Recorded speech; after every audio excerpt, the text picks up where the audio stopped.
Okay, good morning, everybody. I hope everyone's having a wonderful day. So first, I hope everybody had a good long weekend. We're back. Just a couple of things. Just remember that the first assignment is out. I recommend you take a look at that. You should be able to start some of it. I put out a message to all the students just talking about the assignment a little bit. I don't have really a whole lot to say about the assignment. I think I provide a lot of instructions with it, but if anybody has any questions about it, feel free to just contact me. I might try to dedicate some time to go over a little bit more, maybe on Friday or Monday, maybe. We'll see how much time we have. But I think that pretty much if you take a look at it, I think it should be pretty on the ball. But hopefully that's, like I said, you gotta let me know of these things. But yeah, just take a look at the message I sent the other day. That hopefully will get you started. So just take a look at the assignment if you haven't already. If you want to get started, you could basically finish the last problem and then the first bit of the second last problem you should be able to start. So anyways, that being said, I want to get back to where we were last day. So I want to come back to this average case. So I told you just take a good look over the notes on this because I'm going to go a little bit quicker with this. But I just want to remind you that in case-based analysis, we identify instances of the problem given some case. So in best case analysis, we identify best cases. So these are ones for which for the given input, it terminates, you can think of it as the fastest it could possibly terminate given an input. It's like the best possible situation. I know it sounds rather circular when I put it like that. For average case, the idea is that I give you some probability distribution of instances, and I would like to know the time complexity over all the instances of that distribution, the average or expected over that distribution. So I was doing an example with linear search, and I was talking about what expectation was last time. So you got to think about it like I'm trying to compute the average, but remember, the average in this case is more like, hey, look, I have a bunch of instances. Each one occurs with some probability. So there's different outcomes that can happen. So the intuition I want you to have, or at least this is one idea you could think about, is imagine I have my distribution. So my distribution in this case is I'm going to assume that the key X or element X is equally likely to occur in L. So it could be in the first position, it could be in the second position, it could be in the third position, it could be in the last position. But it's going to be equally likely to occur along there. It's uniform in terms of the probability it could occur. Now, one remark I do have to make about this definition of expectation is if all the probabilities are equally likely, you just get the simple calculation of an average. So if you know how to compute the average, like a really basic definition of average, we have all the things, you divide it by the thing. That's what I'm talking about. So this is just simply a formalism on top of that. So that being said, I need to tell you how I determine this value here by deriving a so-called complexity function, which we had defined the other day. So the big thing I want you to observe is that we need to count the number of operations. In this case, comparisons is fine. We're going to see that that's perfectly fine to do. And I need some probability could occur. Well, based on the assumption I have with our distribution, every X is equally likely to occur in a position. So if I want to find X, the probability it's going to be in a spot is 1 over n.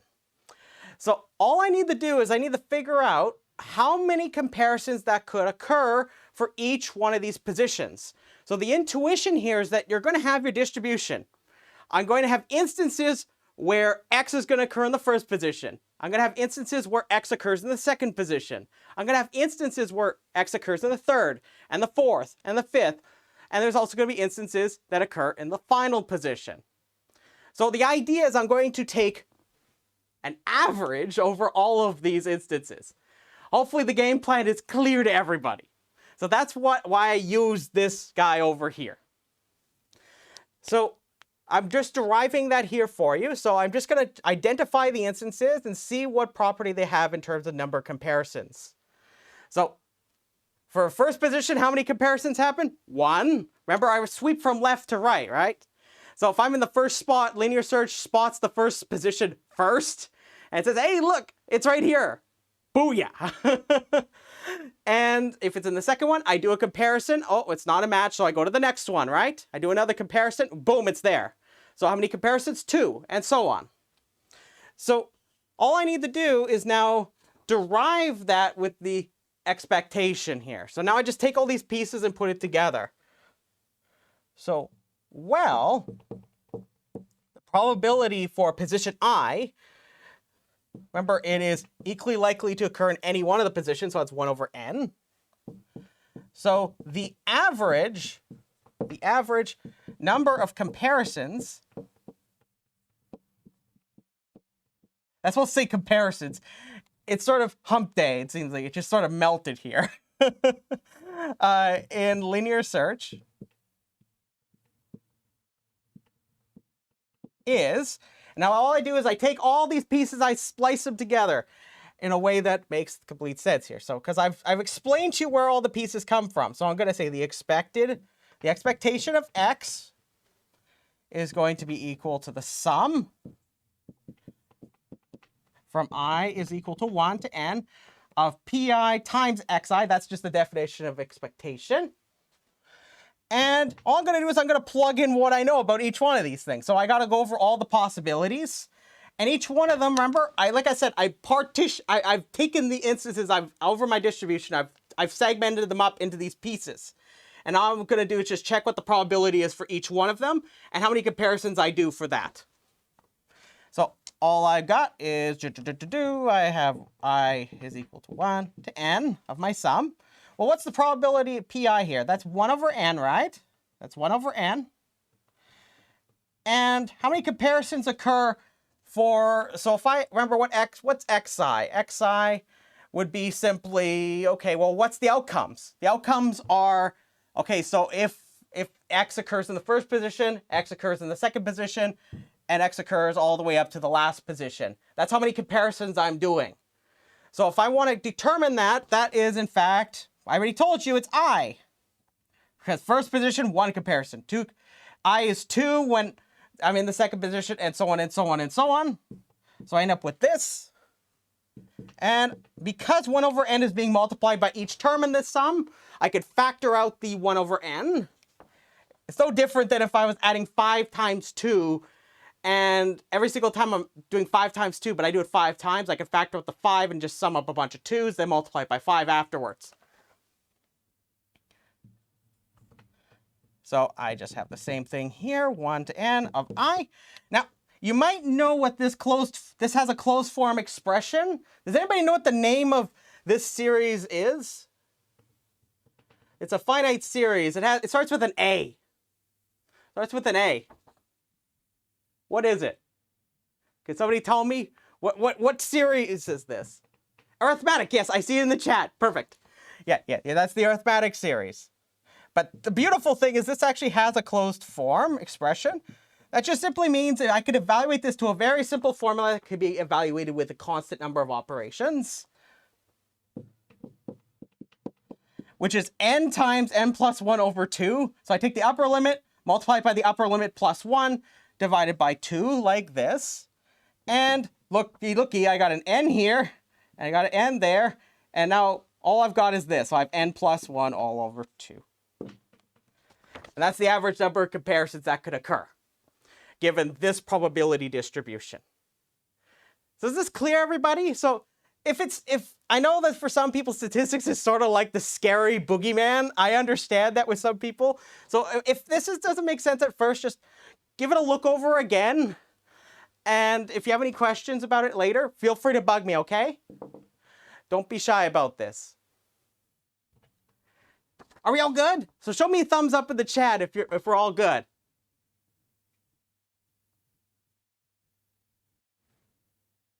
Okay, I see some thumbs up. Excellent, excellent. Okay, good.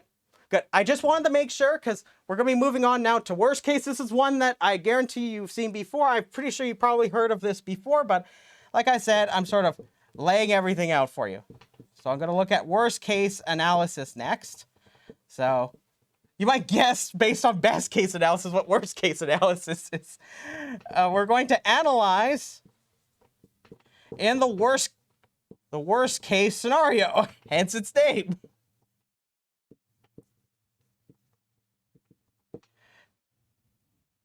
So this is the analysis using worst problem instances.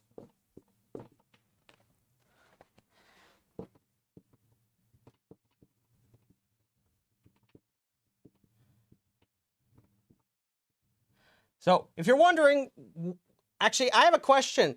So for those that have seen worst case analysis before, what would you say out of these three types of analyses that we've seen, best case, average case, and worst case, is there any benefit in particular that why we really care about this worst case analysis? So if I can, remember, I really care about when it comes to complexity, I care about how much time I'm going to take for the algorithm to execute. What does worst case analysis give me? If you think about it, so it's a worst case scenario. So I want to know what happens with respect to time. Yeah, so I see in the chat says the slowest possible time. The easier way I could phrase it is that if no matter which instance you give me, the algorithm cannot run any longer than in the worst case scenario. So this serves as an upper bound on how long the algorithm can take in terms of the number of operations. So you could look at this as your upper bound on the complexity in terms of running time. Or if you're measuring the space, this would be like your pessimistic view of how you do so. You want to find out the worst possible scenario so that you could capture what is required for any one problem instance. Is that clear to everybody? So that's the big benefit with worst case analysis. So the algorithm will never run longer than in the worst case. That in fact, it's so important, I'm going to write that down. So the algorithm will never, and I mean like never, will never run longer than its worst case time complexity.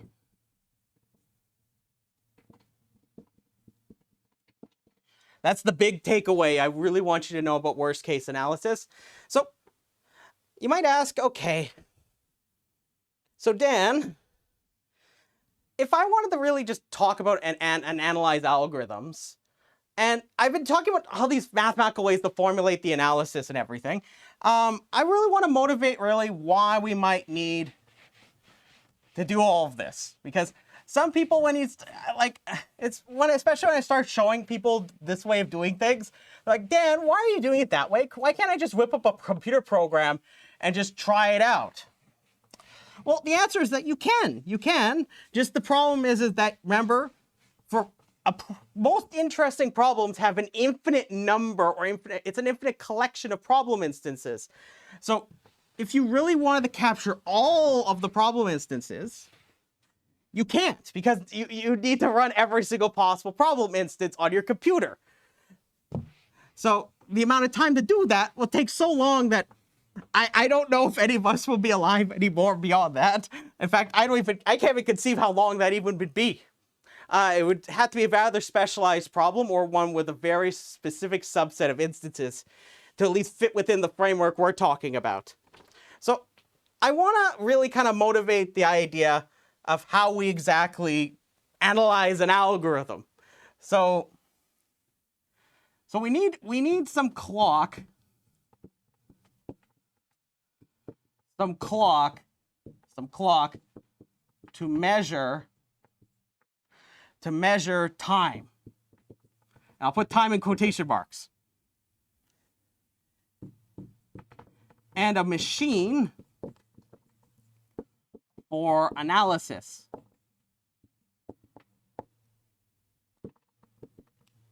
I'll put those in quotation marks. You'll see why in a moment. So I'm first going to give you, just because I have to, it's very important. At some point, if you're doing more practical work, you might need to consider this. So an experimental way of measuring complexity we'll probably need some things. If we're doing some computer experiment to determine the complexity of our algorithm in an experimental way. So what I'm talking about is that, like on the assignment, I'm asking you about, okay, if I'm timing out the amount of time it takes for my computer program to execute, which is our natural implementation of what an algorithm is, what you do is, of course, you need a computer, right? You need a computer to do that. You probably need an operating system at some point, some operating system.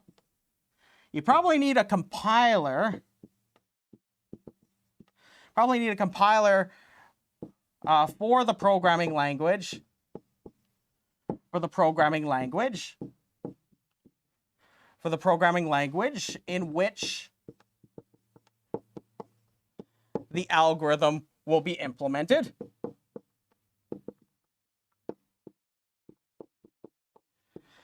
So you're going to need at least these things, right? I'm pretty sure everybody could agree on that we need at least these things if we're going to run our typical kind of computer program, like if you want to write up a program in C++ or in Java or something like that. You're going to at some point need some way of translating your computer program into something that the machine understands. Some sort of machine code. But naturally,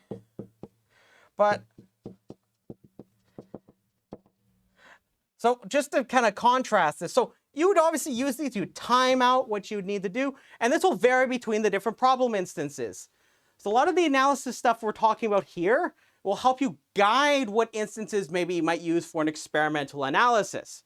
So if you know what the worst-case problem instances look like, you might use these as so-called benchmarks for your experiments. So if you really want to know, okay, how bad can this get? You might look at those instances and see how bad it could be. You might instead take more of its average approach, where you compute a uniform distribution of possible instances. And you generate a whole bunch of them, and then you run them on your computer. You could also do that. But we're going to take this a little deeper, okay? So we're going to go a little deeper than that.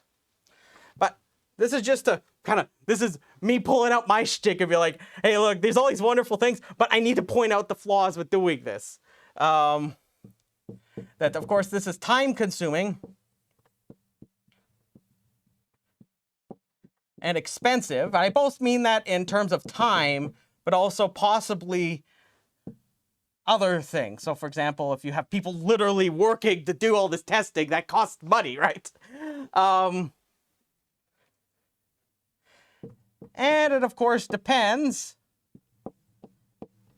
on the inputs selected, right? So, for example, you can't just like pluck out like 10 instances that you really like and just run it only on those and say, I have an accurate representation of all the problem instances for my given problem, and this is how well it does in practice.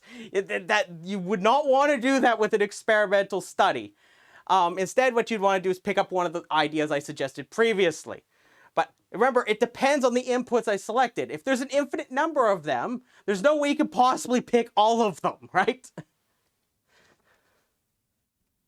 But the biggest part of this is that the results depend on a particular implementation, so way you implemented the algorithm into a computer program, and the programming language in question, of course, and the machine the results are timed on.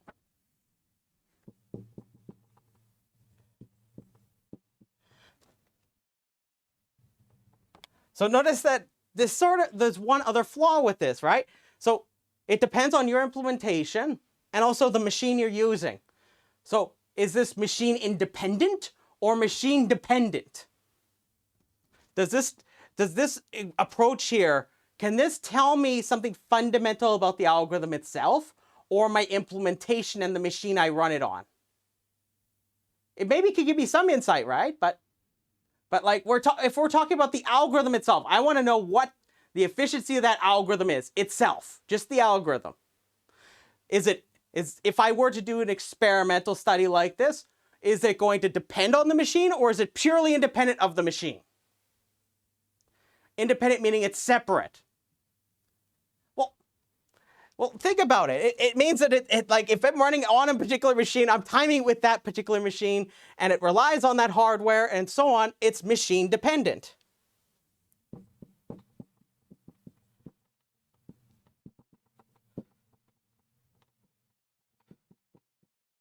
That's the big thing I really want you to take note of.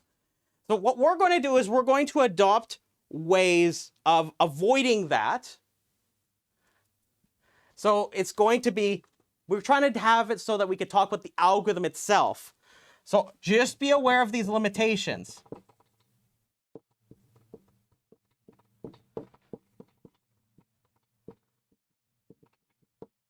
So just be aware of these limitations when you're doing when conducting a computer experiment.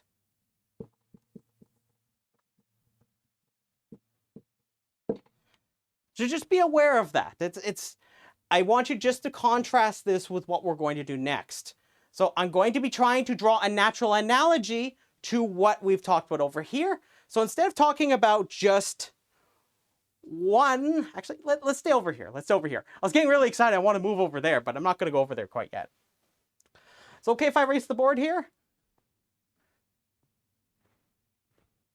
Okay, I think we're good. I think we're good. Yeah, I see a yes. We're good. Let us proceed. So, you might ask, Dan, if I can't rely on my computer to tell me something fundamental about the running time of the algorithm itself, now keep in mind, like I said, it definitely will provide you insights, and you can make a lot of interesting observations by running experimental studies sometimes. Sometimes you can't, it's very hard to observe things just purely theoretically sometimes, because sometimes it's very hard to measure those things. Sometimes having an experiment has its benefit that way. But I want to motivate that we want some machine-independent way of doing things, so that we can talk about just the algorithm itself.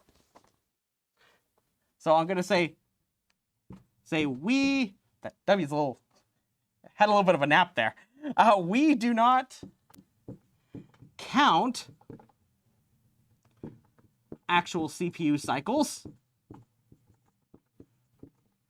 or the actual memory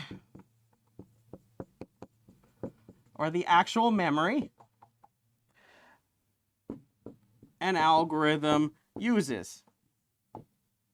That if I did that, it would depend on the machine, right? Because the CPU cycles are tethered quite closely to the hardware, right? So instead, I want to just analyze the algorithm itself, not its implementation. So we want to analyze the algorithm itself, not its implementation.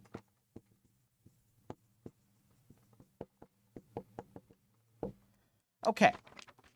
So to do this, I'm going to adopt something called a model of computation. I'm not sure if anybody in the chat has, or anybody here has heard of the concept of a model of computation. You may have seen it in 210, but I'm just going to remind you in this case, but I will present you a model, some rules we can follow with a model of computation that we're going to use. So we're going to use a model of computation. So a model of computation is a formal, I always hate these definitions because it has the word in it. It's a formal model that describes computation as an abstract computational machine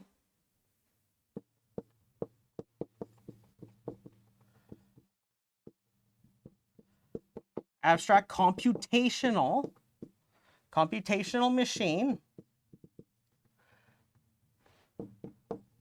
that has a set of rules for how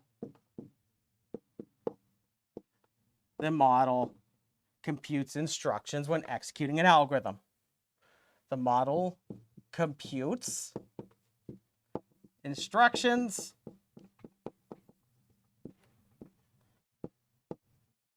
when executing an algorithm.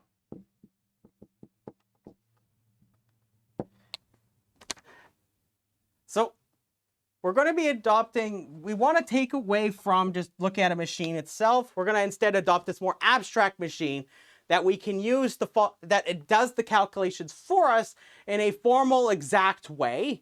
So you can assume that this model exists, and we're going to use this to measure the complexity of our algorithms. And it's worth noting that there was only one model of computation itself. There's many that have been posited over the years. If you're interested more in these, if you're curious more about these, if you take a class called, it's CS411. This is, I believe that's formal languages and computability, or theory of computing, whatever it might be called. So I think it's one of those two. If you want to learn more about these, take that class. So I'm going to talk a little bit more about these. It'll come up towards the end of this course again. But I just want to make sure that you're aware that there are different models of computation. So I'm just going to give you some examples. I'm not going to talk so much about them in great detail, but I just want to make sure that you are aware that they exist. So for example, there's the random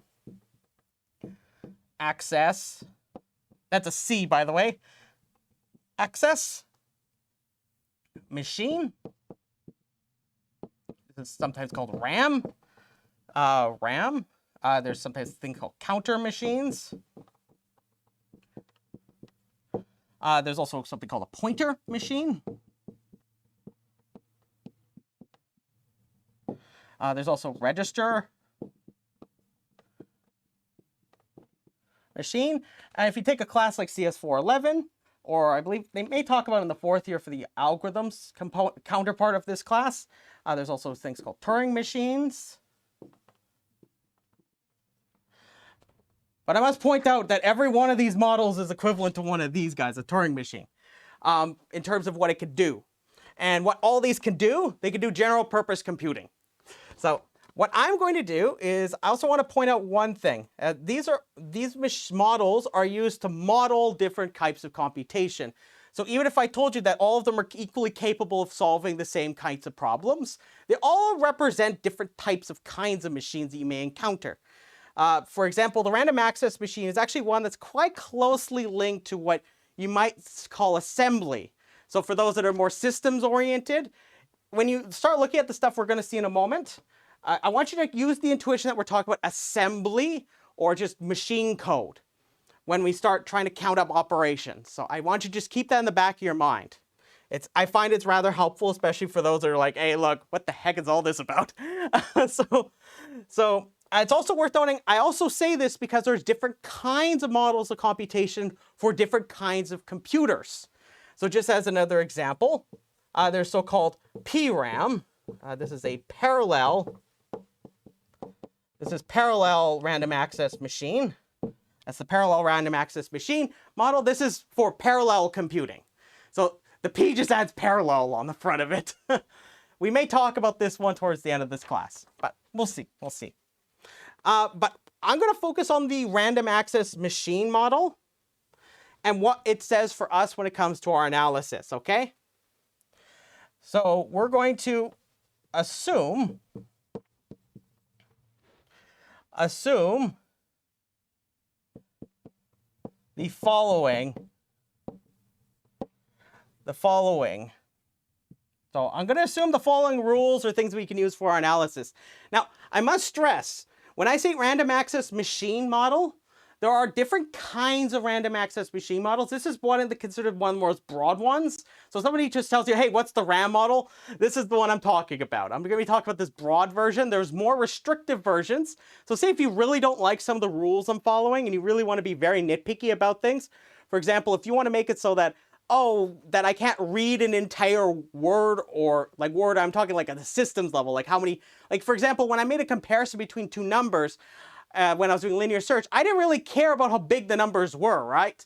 You might want to be able to have a model so you can restrict the lengths, like how much of those bits you can read at a time, so called the word length. There's different versions of RAM that restrict this type of stuff. So I just want to make sure you're aware of that. We won't be looking so much at that in this class, but I want you just to be aware that they exist, because I like to make sure you come out of this with a pretty balanced understanding of this stuff. Because sometimes I find students only learn some of this stuff and it's almost like dogma to them, and I really don't like that. It's very important that you understand. We're using the model to understand the algorithm. This model, we can use a different model if we needed to. But this is the one that typically algorithms researchers typically use because it models your typical and conventional computer. So these rules are going to be pretty consistent if you ever were to take another algorithms class. So I'm going to say, so each simple slash primitive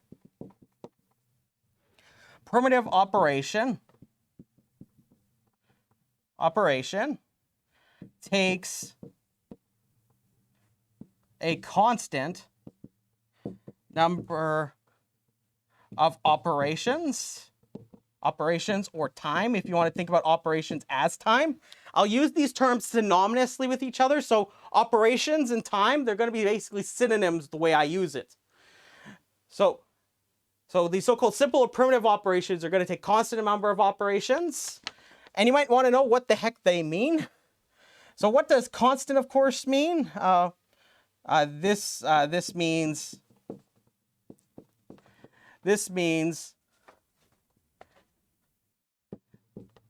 that constant if and only if, I'm just using this double arrow just to say that, if and only if, independent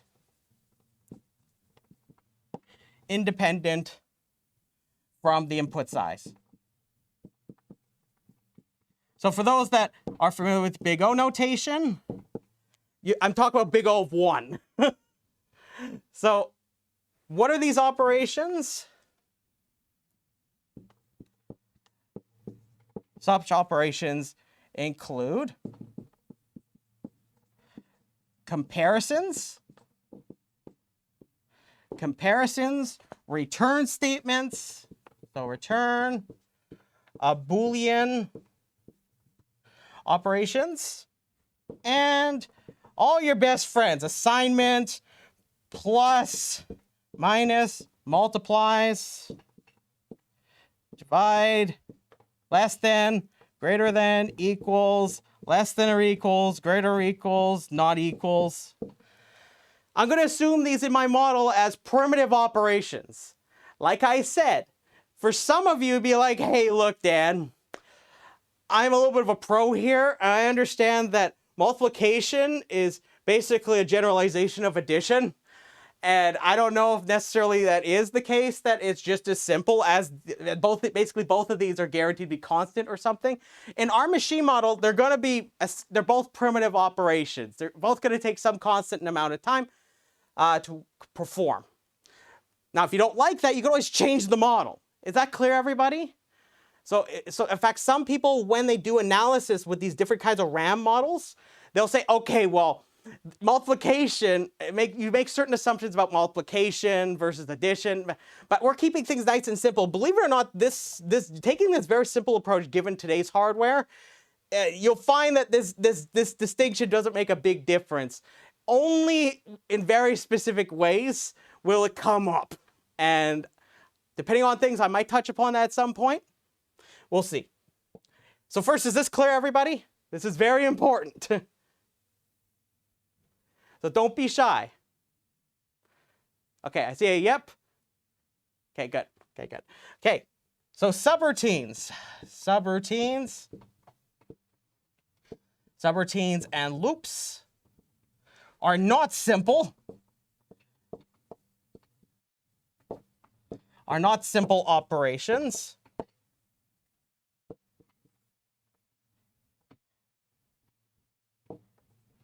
These are composed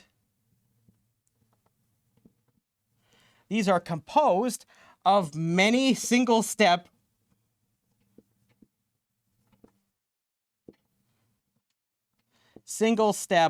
operations. So one thing I must remark is, because if this is a constant number of operations, very often you'll find that when I talk about these primitive operations, I'll very often treat them like a single step. If you know your big O notation, you might realize quite quickly why I could do that. So when I talk about this, I'm talking about, so all these will take some constants, but you could treat them like a single step and you could just count them. I just see a question over there. So let me just, the chat sometimes is a little small on my end. Let me just move over. So wonderful question I hear. If you were to choose your own model, would you have to define these operations as well? So wonderful question. I like that question. So when you are working with a model of computation, you will define all of the operations of that machine in a very exact formal terms. So there isn't like this wishy-washy thing. Remember, I talked about ambiguity earlier on in the class. Like nothing about these models is ambiguous. So when somebody defines you something, it has to be defined exactly. So when I say that, I mean like, hey, look, there's like if somebody needs to define an operation for you, they must provide the exact description of it. So just like you might say, okay, well, what about like function calls and stuff? Well, you give the full definitions of those when you provide and describe it, right? So that's a definition of what it is. So what is a function? It's comprised of a whole bunch of these operations, right? So that's what I'm saying is that when you counter a subroutine or a loop, you can't just count it as one step. You have to dissect it and see how many steps actually occur within it. Is that clear to everybody? And I'll have one other thing to add here. Each memory access takes one step. So you could think it as one or constant number. I just like to keep it simple and say it's one. We have as much memory. That's supposed to say memory. That's supposed to say much. Much memory as we like. So this machine will never run out of memory, okay? So this is actually why we call it the random access machine model, is because I can access the memory in the exact way you might think. Think of it like the memory is like a giant array, for example. If I want to access a position in the array, I could do that in constant time, right?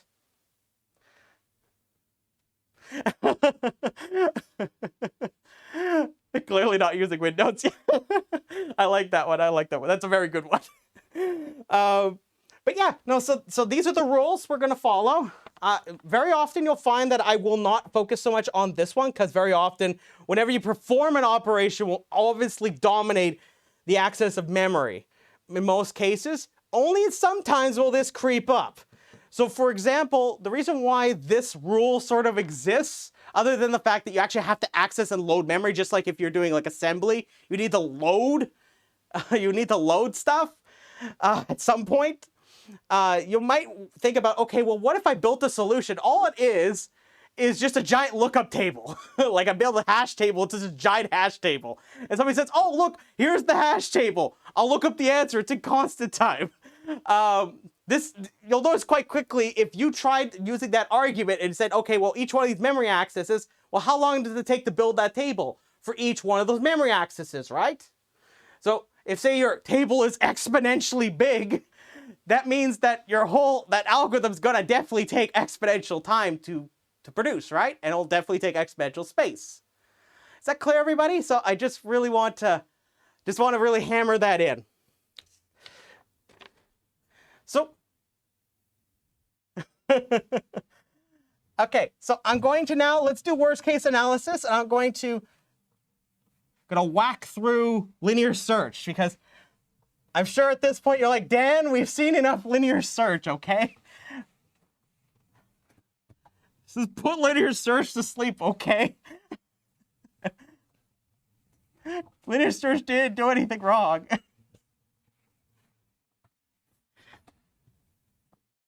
Okay. It's actually kind of interesting. Some interesting discussion in the chat. For example, when you're developing a model for like distributed system, for example, you would take into account things like communication complexity. For example, like if you have two machines and you want to know, okay, well, Like what's a complexity? Well, okay, well, obviously communicating between two machines does occupy amount of, it takes some operations to do that, right? So like that just comes back to something actually I was mentioning earlier when we talked about networks. You can think about networks in that way too. So if you study something like parallel computing or distributed systems, sometimes the abstract models they use there incorporate something like this, so-called communication complexity. Okay, so when I do worst case analysis, what's the first thing I should do? I should identify a worst case scenario. So that's what I'm going to use to judge my worst instances.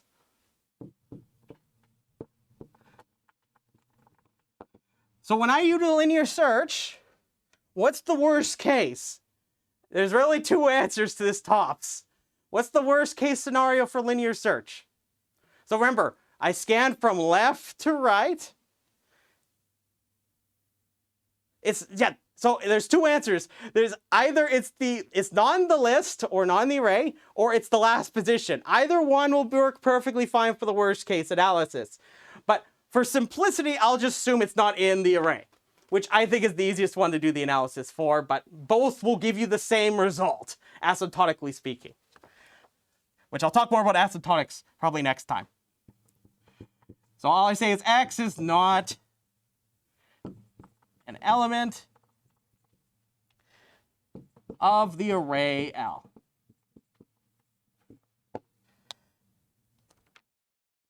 So in the worst case, actually, let's go over to linear search over here. I wrote it over here just to save us a little bit of time here. You already have this guy in your notes. So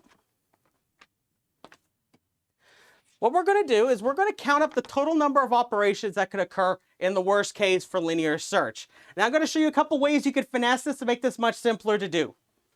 And also I'll include another example in the notes so you can do your own time complexity analysis. Okay, so let us count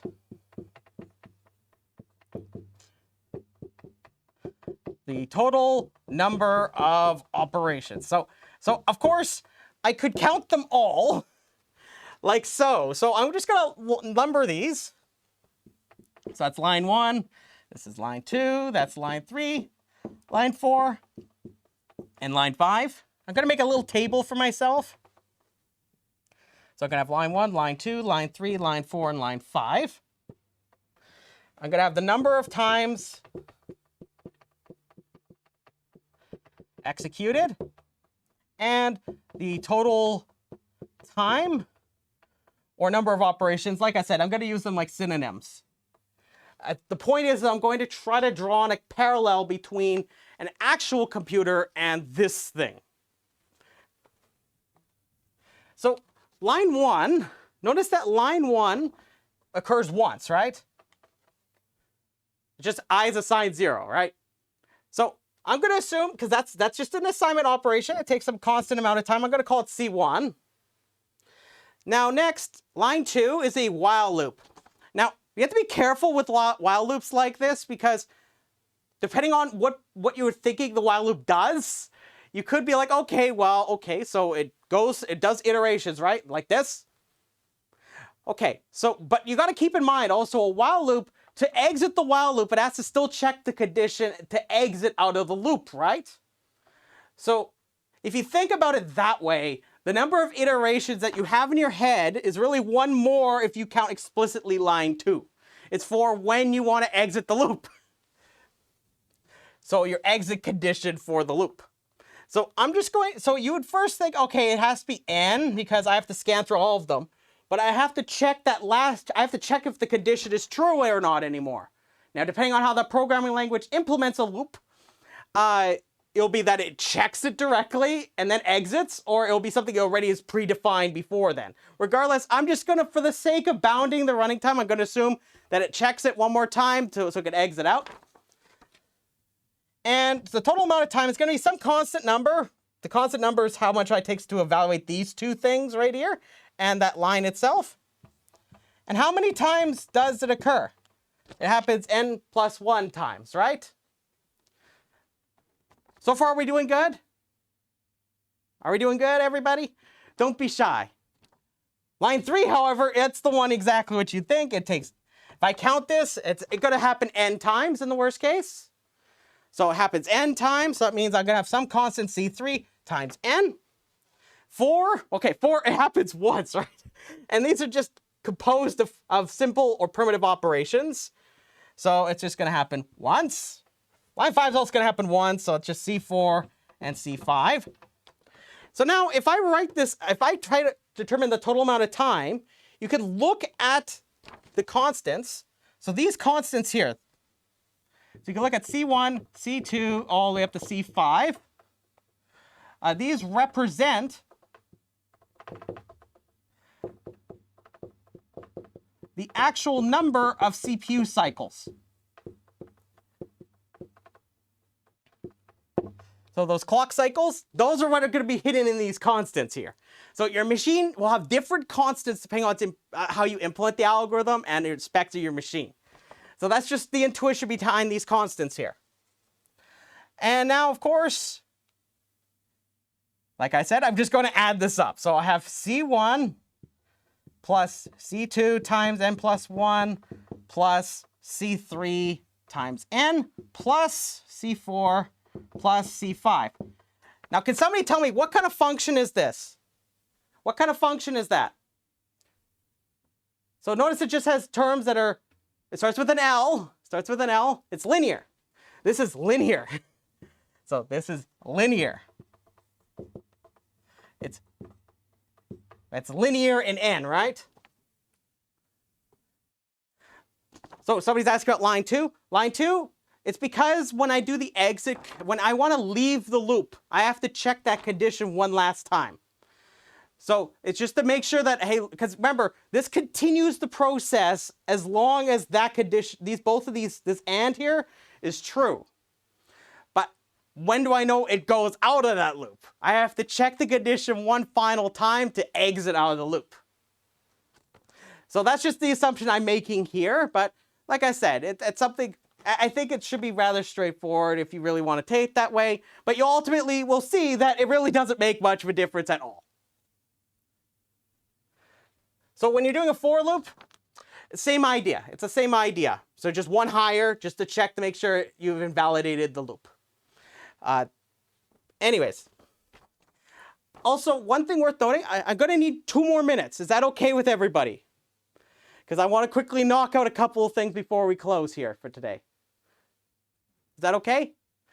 I promise I'm not going to take much more of your time. I'm going to show you a much faster way of doing this. So anyways, I'm going to boogie, actually, let me stay over here. Let's stay over here. So the one thing I want to point out is that if you notice I just counted the lines, but I didn't count the primitive operations themselves. In the notes, I included an example where I actually break out all of the operations, like equals, plus, and. I count up all of them separately. I end up getting another linear function. So if you don't like this line approach, you really want to be like, hey, look, I'm going to count the assignments, I'm going to count the ands, I'm going to count this return statement. You can actually separate them all out and count them that way. But you'll notice that both of these approaches are very meticulous. There's nothing wrong with doing it that way, this exact approach. But you'll notice it takes a lot more time than maybe you would like to look at, because at this point in your studies, you're looking at this thing and, okay, there's a while loop. This happens like n times, so this should be like big O of n, right? That's where you're at this stage. So I'm going to show you a couple of other ways you can conceive these constants and count them up a little faster. I'll include full explanation, like a full examples in the notes. So I'm just going to go a little faster here. So I'm just going to provide them more as tips, but please read the notes just to take a look at how I write them out there. They'll help for the assignment. So let me just... So where's my notes here? Let's see here. Okay, so just some helpful tips. So you'll notice quite quickly that my function was based on a bunch of constants and they all ended up being a linear function, right? So instead of doing it that way, what I could actually do instead is you agree with me that if I had constants, so if my primitive operations take a constant amount of operations, right? Well, if I have a bunch of constant timed operations, all of them take constant time in total, right? So I could use less constants. So one approach you could simplify this down is use less constants. So you'll find I'll very often use this approach in class. So what I'll do is, let me just grab a blue marker here. So I would normally write this out with the lines that'll tell you which ones are the constants. So just take a look in the notes. So what I'll do is I'll say, okay, well, this line here, it takes some C1 number of operations. This lines 1, 4, and 5 all take some other number of operations, some constant number of operations, right? Because these are all constant time operations, right? So if I add up all these constant time operations, it's just another constant, right? So, and then all I have to do to finish this up, is this is just really just C1 times the number of iterations of that loop, right? So if I want to compute the worst case time complexity, all I have to do is just to derive my complexity function, I end up with C2 plus C1 times the number of iterations. But this is in fact equal to C2 plus C1 times n, right? Because the number of iterations of this loop is in fact n, right? So that's another way you could do this. I personally prefer this one over doing the big table. But you can do the big table if you like. That's one way of doing this. The other way is to use barometers. So what is a barometer? Now, if you may know things about weather, a barometer is often used to measure aspects of the environment. The same idea applies here. What you do is you identify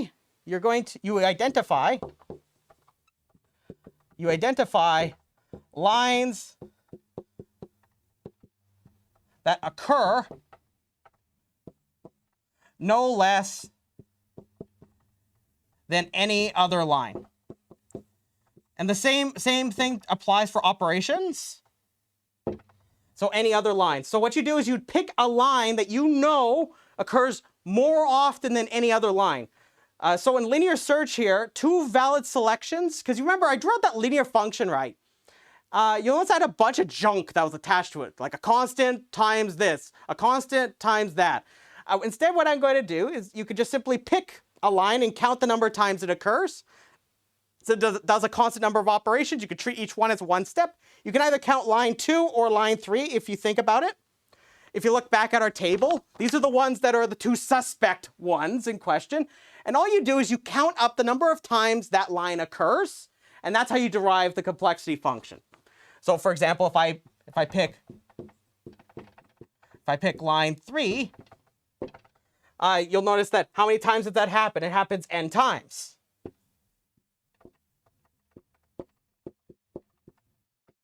And boom. So in linear search, it's really easy to compute. Sorry, I'm getting really excited here. I want to let you guys go. It happens n times. Notice I bang. I get the function right away. So these are a couple different ways you could approach this. Take a look in the notes. I have full examples there. I'm also going to include an extra example with a sorting algorithm. That won't be very helpful for the assignment. Okay. So I'm going to let you guys go. I apologize for going a little bit longer here today. So I want to say thank you very much and have yourself a beautiful day. I'll see you later.